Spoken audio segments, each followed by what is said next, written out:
So this video is going to be a bit different than anything I've made before. I really wanted to be able to stick with these 12 days of Christmas, but this flu that I've had for like a week now is just nothing that I was prepared for. So I'll be editing out my coughs, so you will not be subject to that, but I still wanted to post something, so I thought I would take this opportunity to post a little video of the kittens and some updates about them. That's really all there is. It's pretty straightforward. So to start us off, we will go back to when we first got Ada. So whether it was just us being naive or our lack of experience with cats over the last 2 decades, we really did not know she was pregnant,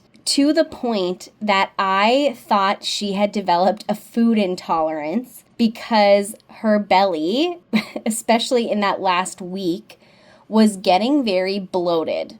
From my perspective, it was getting very bloated, and then within a few hours it was going down again. We had vet appointments for the dogs on Saturday morning, the Saturday that she gave birth.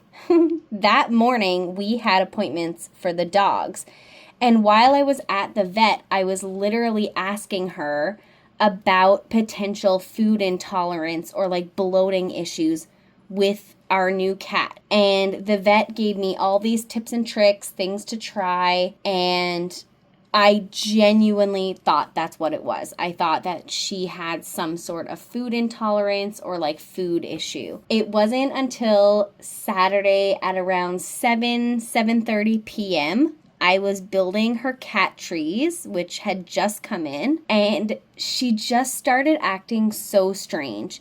Just really crying and would only take a few steps and then would lay down. I was really concerned that she was sick and that this bloating was a sign of something so much worse, which again, in hindsight, sounds so silly, but I really did genuinely think that was the case. So closer to about 8:30 p.m., I picked her up and noticed that there was some blood, and I immediately started to panic. I was just having a little bit of a heart attack. The vet team was already in town, so I was messaging the vet tech to say, hey, like I'm concerned. There's something wrong with her. And at this point, it still hadn't really twigged with me what was going on. Obviously, I knew something was happening. So by 9 o'clock, Ada was very uncomfortable. She was pacing. She's trying to find a place to have these babies. I think if it had really been, if I had just let her kind of go wherever, I think she would have ultimately had the babies down in the basement under the stairs. But I did not. I kept her in my office. So she found the nearest dog bed. So just after 9 p.m., the first kitten was born. Minutes after that, the vet had called me and put me on speakerphone and walked Vince and I through what to look out for, if there was anything that, was a cause for concern. Luckily, like I said, luckily the vet team was here. So if anything had gone really sideways, they could have been here in minutes. Dr. Drain reassured us that cats are very instinctual. Like, their instincts on how to have babies, like all animals, I guess, just really take over. It went really well. So for the first few days, they stayed on the dog bed with her. Then, even by day 3, 2 of the kittens were really just kind of flailing around quite a bit. So we moved them into a PetSmart box, which was fitting. They were mostly just little potatoes lumping around for the first week and a half. Then their eyes slowly started to open.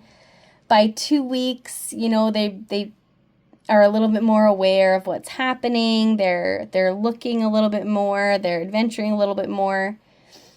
And now at the 3-week mark, they are definitely getting way more curious.